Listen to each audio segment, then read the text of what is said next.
J'échange avec des mandataires immobiliers ou parle avec des directeurs d'agences immobilières, souvent, le truc qui revient, c'est qu'ils travaillent pas vraiment avec d'autres méthodes que la recommandation. Ils disent justement, moi, c'est juste le bouche à oreille. Moi, c'est comme ça que ça fonctionne. Et voilà, je veux juste le bouche à oreille, juste les recommandations. Et moi, je vais te dire justement pourquoi tu n'arrives pas à faire plus d'argent. Mais ça peut sembler très évident.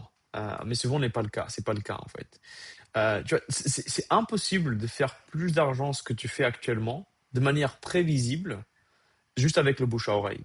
C'est vraiment impossible. Moi, je connais pas des personnes qui arrivent à le faire de manière prévisible tout le temps avec le bouche à oreille et avec la recommandation. Alors, j'en connais, mais eux, en fait, ils ont un réseau euh, incroyable. Ils connaissent, tout le monde le connaît, tout le monde le recommande, mais c'est très très rare en fait. C'est très compliqué de le faire. Moi, je connais peu de personnes qui le font. Peu de personnes. Et c'est pour ça que j'ai des clients en fait aussi. Donc si tu veux en savoir un peu plus, il y a en description. Je travaille avec autour de 17 mandataires et 4 agences actuellement, dans la génération de prospects vendeurs, acquéreurs, tout ça. Mais parlons de l'essentiel. Pourquoi est-ce que tu n'arrives pas justement à avoir plus de clients et tu veux justement travailler juste en recommandation et bouche à oreille? Tu vois, je vais te donner l'exemple, l'analogie, ok, je peux le dire, l'analogie de quelqu'un qui va acheter un pantalon, ok?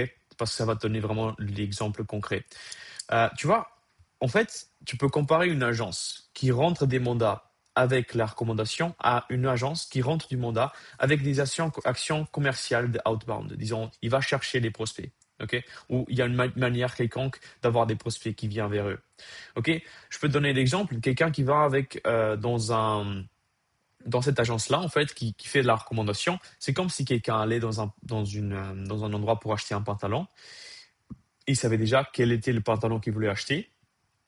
Il avait juste à prendre le pantalon et aller à la caisse et payer. En fait, ça, c'est vraiment l'exemple de l'agence classique qui travaille avec la recommandation, le bouche à oreille. Oh, les personnes, ils ont besoin de vendre, ils vont dans l'agence. Et les commerciaux, en fait, ils servent à rien. Tu pourrais même mettre quelqu'un qui ne sait pas vraiment vendre, il aurait quand même le mandat de cette manière-là. Parce que l'agence, justement, il avait déjà la vue sur le bouche à oreille, il avait les recommandations qui venaient, la réputation. Et du coup, le commercial, il ne sert pas à grand-chose. Donc, tu payes quelqu'un qui ne sert pas à grand-chose finalement. Ok, tu pourrais juste acheter quelqu'un en ligne, assistant virtuel, tu aurais la même chose. Donc ces commerciaux-là, ils font rien du tout. Il y a juste leur recommandation, le bouche à oreille. Ils ont juste à prendre le mandat et à le gérer. Ok, c'est juste ça en fait. Un commercial, il doit chercher la vente, il doit chercher le mandat. Il doit aller appeler, faire le suivi, prendre des personnes qui disent non et le rentrer en mandat. C'est ça le travail d'un commercial. Et donc, si tu veux grandir l'agence, si tu veux grandir en tant que mandataire ou indépendant, peu importe, tu dois faire une des actions de outbound. Tu dois faire une des actions où tu vas chercher le lead, tu vas chercher la personne et tu vas le rentrer en mandat. Si tu fais pas ça, tu vas jamais passer d'une limite où là où tu fais de l'argent. Et le problème, c'est qu'il y a des gens qui vont pas juste avoir la recommandation. Ils vont faire plus que toi dans ton secteur. Et peut-être ils font encore, ils le font maintenant. Et du coup, ils vont prendre des parts de marché que tu avais, tu pourrais avoir, mais tu n'as pas. Parce qu'en fait, ils vont aller chercher ces personnes-là que tu n'as pas en fait pu aller chercher toi-même. Et donc ça, c'est un problème parce que il va avoir un certain point où eux, ils prennent toutes les transactions que tu pourrais faire, ok? Ils les prennent et ils le font eux-mêmes, mais toi, tu fais pas ces transactions-là, d'accord? Et justement, tu vas perdre en chiffre d'affaires. Et le déclin, en fait, c'est la mort d'une entreprise. Donc, soit tu as plus de clients et tu gagnes en oxygène en quelque sorte parce que au final, les clients, c'est de l'oxygène pour l'entreprise. Soit tu es en train de mourir. Et le plus tu meurs, le plus vite ce sera, le plus vite tu vas terminer et arrêter le boulot et fermer l'agence. Et c'est pour ça, en fait, que les agences se ferment, parce qu'ils n'arrivent pas à avoir plus de clients. Parce que logiquement, s'ils ont plus de clients, ils ont plus d'argent.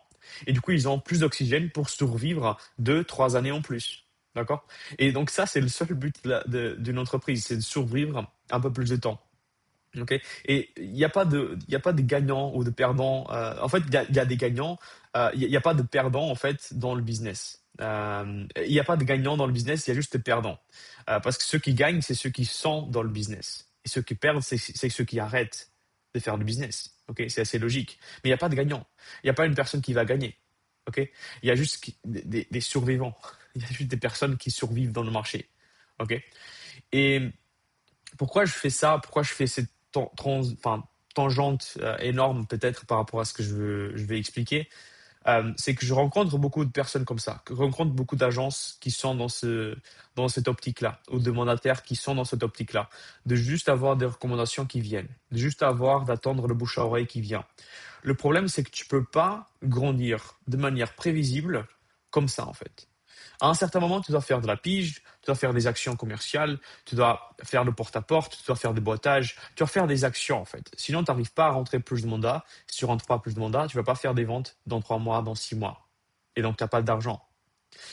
Donc, moi, je t'ai expliqué les méthodes classiques, ok? Tout le monde les connaît en fait. Et par contre, c'est très chiant, pas beaucoup de personnes aiment faire ces méthodes-là, et moi, je comprends. Ça, c'est la deuxième étape, en fait. Donc là, en fait, tu es déjà en train d'être commercial, en fait. Tu es un vendeur. Tu sais vendre. Tu sais rentrer des mandats avec la pige, avec le téléphone. Mais même là, en fait, tu es encore vraiment en bas du funnel. Parce que là, en fait, tu as quand même des gens qui sont déjà qui ont déjà un projet en vente. Ok, ils ont déjà mis un projet en vente. Ok, avec d'autres agences et d'autres agents. Le seul truc que tu es en train de faire, c'est d'aller prendre ce mandat-là et dire, moi, je suis mieux qu'eux. Viens vers moi. Donc ça, c'est la deuxième étape, en fait. C'est un peu le deuxième level, en quelque sorte. Donc, tu as grandi, ok, parfait, tu es allé voler des mandats à la concurrence, c'est bien, en fait. Mais il y a un problème aussi, c'est que là, tu vas être limité aux biens qui sont dans le marché, aux biens qui sont dans les portails, dans les sites d'annonces. Ok, il y a juste un certain nombre de biens dans les sites d'annonces. Ok, quand tu fais de la pige. Quand tu fais de porte-à-porte, là, ce sera pas vraiment la même chose parce que là, tu vas cibler des personnes un peu plus en haut. Ok, là, tu vas cibler des personnes qui n'ont pas encore mis dans les sites annonces. Peut-être qu'ils l'ont mis aussi. Ok, peut-être que c'est le cas. Mais il y a beaucoup de personnes qui n'ont pas encore vendu. Peut-être qu'ils n'ont même pas de projet de vente. Pas encore. Ok.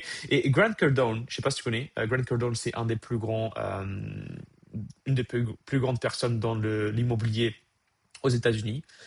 Donc lui, il achète beaucoup d'endroits et après il les vend ou met en location. Donc il est très très connu aux États-Unis.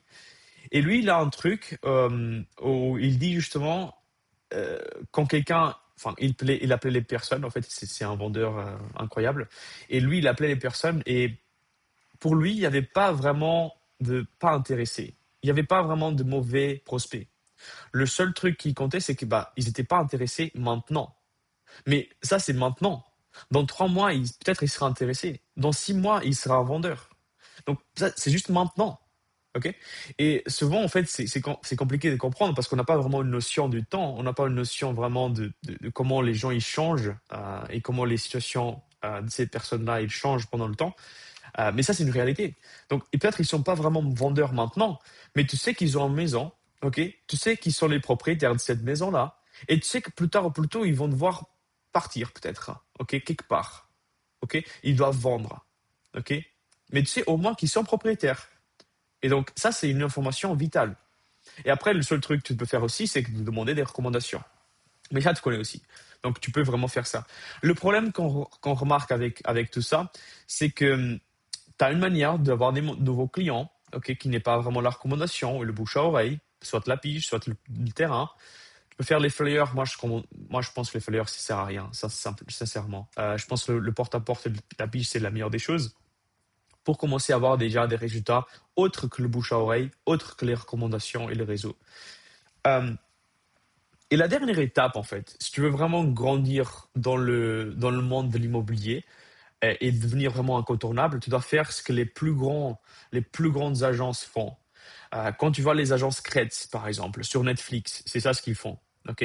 Quand tu vois les agences Stéphane Plaza, il faisait ça avec M6. Quand tu vois Ryan Serrant, un des plus grands, enfin c'est le plus grand, l'agent immobilier le plus riche au monde. Ils vendent autour des milliards par an en fait. C'est même pas des millions, c'est des milliards. Ok. Euh, Quand tu regardes toutes ces personnes-là, ils sont dans un autre palier. Pourquoi? Parce qu'en fait, ils ont compris que, en fait, ce qu'ils ont besoin vraiment, au final, c'est du marketing. Et il y a vraiment trois choses qu'ils ont compris, c'est le marketing. Ensuite, ça vient les ventes, ils vont convertir ce marketing-là. Et troisième chose, c'est le service que tu proposes. Tu vois, là maintenant, peut-être quand tu fais de bouche à oreille et les recommandations, tu fais juste le numéro un. Tu fais juste les recommandations, bouche à oreille, tu fais juste les services. Tu donnes le service aux personnes qui viennent dans le magasin, qui veulent acheter le pantalon, disons comme ça, et qu'ils font avec toi. Ok, parce que c'est le plus proche, c'est le plus rapide, c'est le plus simple. Ok. Ensuite, si tu fais la pige, si tu fais le terrain, si tu fais des actions où tu vas chercher des mandats, là, tu agrandis en fait dans le sens où tu sais vraiment vendre. Ça, c'est une compétence qui est incroyable. Tu sais vendre, tu sais convertir quelqu'un qui ne te connaît pas en un client. Ok. Et peut-être quelqu'un qui n'était pas intéressé là maintenant, mais dans 3 mois, il était intéressé. Il est vendu avec toi. Ok. Et là, en fait, troisième étape, c'est le marketing. Et là, en fait, c'est là où tout le monde bloque. Ok. Parce que c'est là où personne fait des actions en concret. Tout le monde essaye de faire du contenu sur les réseaux et ils marchent pas. Ils font des posts, ils abandonnent. Pourquoi? Parce qu'il n'y a pas assez de temps, il n'y a pas assez de volume d'action. Je rencontre parfois des gens qui me disent, ouais, je poste 3 fois par semaine, ça marche pas. Waouh, 3 fois par semaine. Le minimum, c'est 1 fois par jour. Si tu veux avoir quelques résultats dans 6 mois, ok? Tu vois, le problème, c'est que les gens, ils ont une visibilité vraiment pas réaliste du temps que ça prend pour avoir des résultats et de la quantité d'actions nécessaires pour avoir ces résultats-là. Quand tu es avec tellement de concurrence, il y a des personnes qui font des posts tous les jours. Et toi, tu te dis, OK, je vais faire 3 posts et je vais m'attendre à avoir des mandats qui rentrent comme ça. C'est complètement faux. D'accord? Maintenant, il y a des meilleures manières et je vais rentrer en détail sur ces meilleures méthodes en fait qui existent. D'accord? Mais sache que justement, si tu veux faire le contenu, c'est gratuit, mais tu dois faire soit beaucoup d'actions et poster genre 3 reels par jour, OK, pour avoir du volume, du marketing, OK? Soit tu dois attendre 1 an en postant tous les jours pour avoir un peu de résultats. Si tu as la bonne stratégie en place aussi, ça c'est aussi une autre chose que je n'ai pas vraiment parlé. Si tu fais juste des posts comme ça, juste pour alimenter le compte, sans vraiment rien, pas une bonne intention derrière, tu n'as pas de résultat. Ok. Donc ça c'est voilà, ça c'est le truc avec le contenu. Tu fais le marketing, mais tu génères pas vraiment de clients si tu n'arrives pas à vraiment le faire avec un volume incroyable et surtout avec une période très très longue. Maintenant, il y a une meilleure manière de faire, en quelque sorte, c'est d'aller droit au but, de faire des publicités. Ok, parce que c'est les meilleures manières de faire pour avoir le marketing en place. Et en plus, c'est vraiment un crescendo, tu vois. Donc, tu commences avec peut-être le bouche à oreille, les recommandations, tout ça. Tu fais de la pige, tu fais le terrain, tu sais comment convaincre quelqu'un inconnu en mandat et en vente après. Et après, tu passes au troisième palier, qui c'est le marketing. Tu investis dans le marketing pour avoir des prospects vendeurs, pour avoir le top of the funnel. Donc, le plus nombre de personnes, le plus grand nombre de personnes, mais peut-être ceux qui sont moins intéressés par vendre maintenant. Mais tu sais quoi, c'est eux qui, en fait, ils te connaissent à toi et pas d'autres agents. Et donc ça, c'est le plus pertinent, en fait. Parce qu'après, quand vient le moment où ils veulent vendre, ils vont le faire avec toi et pas quelqu'un d'autre. Et donc, comment est-ce que tu fais le marketing? Donc, tu as la partie contenu. Moi, je ne te conseille pas, en fait, de faire de contenu. Enfin, tu peux le faire juste pour avoir un peu de contenu, mais c'est très compliqué d'atteindre des personnes qui ne te connaissent pas encore juste avec le contenu. Si tu veux vraiment faire ça, fais des publicités en ligne. Fais des publicités sur Facebook, Instagram. C'est là qu'on a les meilleurs résultats avec tous mes clients. Donc, c'est pour ça que je te conseille ça. Fais des publicités. En fait, tu vas atteindre des personnes qui ne te connaissent pas encore. Tu vas créer une stratégie de marketing qui fonctionne si tu as une bonne stratégie derrière. Si tu veux avoir une stratégie derrière, tu peux faire un appel avec moi, en fait, un appel démonstration. Je pourrais t'expliquer qu'est-ce qui fonctionne, quelles sont les publicités qui fonctionnent, quels sont les messages qui fonctionnent. Je peux te montrer tout ça, ok? C'est gratuit, donc tu peux le faire toujours. Mais tu dois faire une stratégie qui fonctionne pour attirer des personnes qui ne te connaissent pas encore, ok? Et une fois que tu as ça, tu vas avoir des prospects, tu vas savoir les convertir, tu vas avoir des mandats et tu vas pas savoir vraiment comment t'arrêter. Tu veux juste faire plus, en fait. Et là, tu vas devoir commencer, OK, comment est-ce que... Là, maintenant, je suis tout seul. Je peux pas continuer avec tellement de travail. Je dois recruter. Boum, tu recrutes.